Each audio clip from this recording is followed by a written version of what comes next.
8:47 de la mañana y nos acompaña la doctora Silvia Castellanos para que podamos platicar acerca del cuidado dental, pero en pacientes con discapacidad. Buenos días, doctora, bienvenida. Hola Jenny, un gusto, de verdad, estoy súper contenta y emocionada de poder compartir con ustedes un poquito de este tema interesante. Qué linda, sabe que siempre es su casa y es un gusto poder aprender de usted. Cuéntenos un poquito por qué es importante el cuidado dental, pero más aún en pacientes con discapacidad, porque de pronto lo dejamos como en segundo plano, pero no deja de ser importante.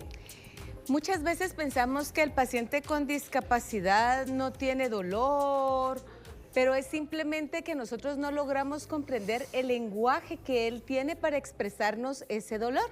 Muchas veces llegan al consultorio pacientes que han estado convulsionando mucho, pacientes que se han estado mordiendo manitas, que se han estado golpeando contra la pared o su propia mano, o simplemente que se han tornado un poquito agresivos dependiendo del tipo de discapacidad que tengan. Claro. Y lo que está pasando es que hay una muelita o un dientecito que está causando el problema.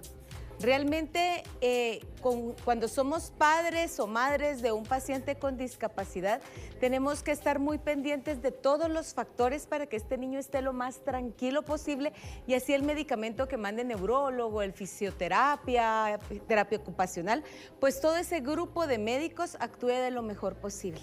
Definitivamente, porque sin duda alguna eso hace que el cuidado sea integral y que también podamos tener esa responsabilidad desde casa.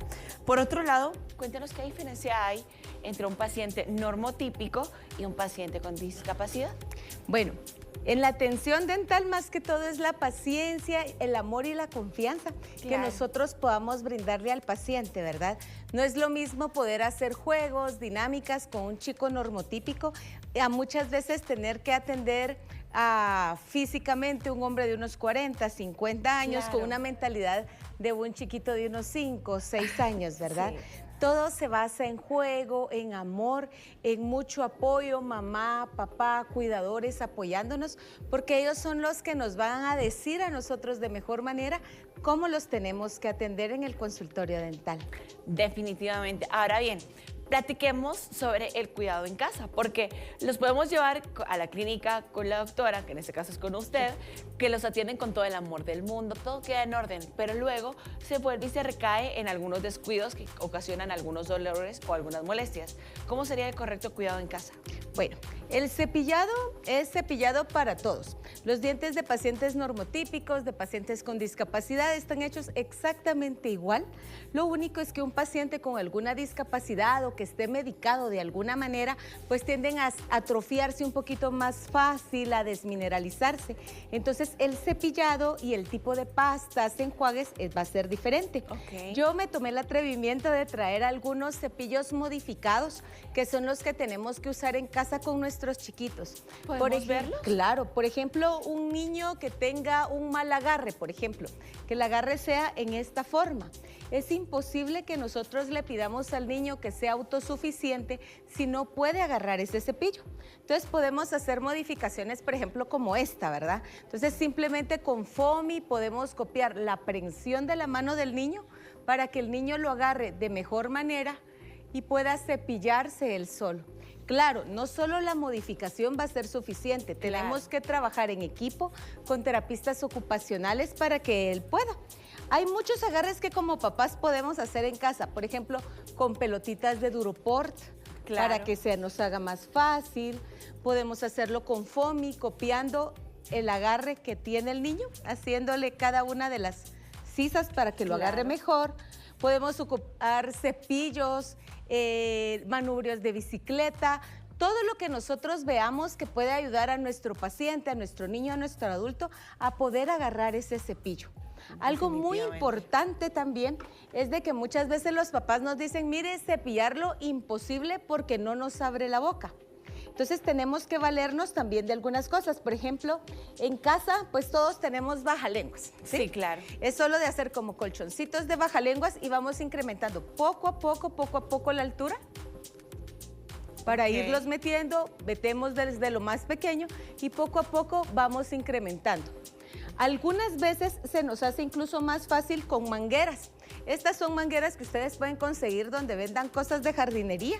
Sí, lo único es que tienen que tener una consistencia dura Con el dedo podemos meter, disculpen, pero podemos meter en esta parte de acá, el dedo, lo llegamos hasta el final de la boquita del niño o del paciente y automáticamente nos va a abrir.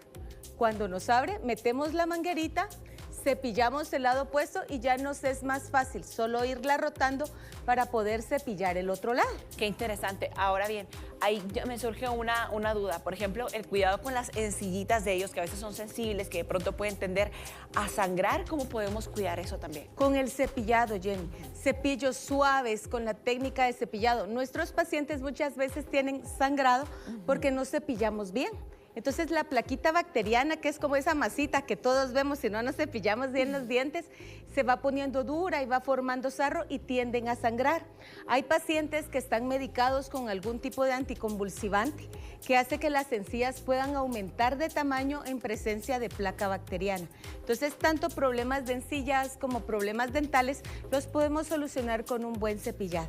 Definitivamente, qué lindo, porque es una atención integral de amor, de paciencia, y lo mejor es que son especialistas para poder atender a pacientes con discapacidad. Por ejemplo, ¿hay alguna limitante en edad? Ninguna. Ok. Ninguna. Todos son pacientes, todos son seres humanos, hijos de Dios, y merecen el mismo trato con el mismo amor y la misma calidad humana. Doctora, y para ir finalizando, cuando el paciente de pronto tiene una complicación con cordales, que sabemos que de pronto también hay que inducirlo a una sedación, ¿también es posible para poderlo trabajar de esa manera, para poderlo cuidar y poder manipular de mejor manera su dentadura? Sí, en odontología se trabaja mucho bajo sedación o bajo anestesia general. La diferencia es no solo el grado de tiempo que nos puede llevar, sino que también la anestesia general lleva una intubación, lo que hace en algún momento con pacientes que pueden tener problemas respiratorios que el proceso sea más seguro y que no vayamos a tener algún problema de que ya no respire. Entonces tenemos vía aérea permeable para cuidar cualquier contratiempo y aparte pues tenerlos súper monitoreados. Algo muy importante también es que paciente con discapacidad no siempre es sinónimo de quirófano, ¿verdad? Y eso lo tenemos que tener claro.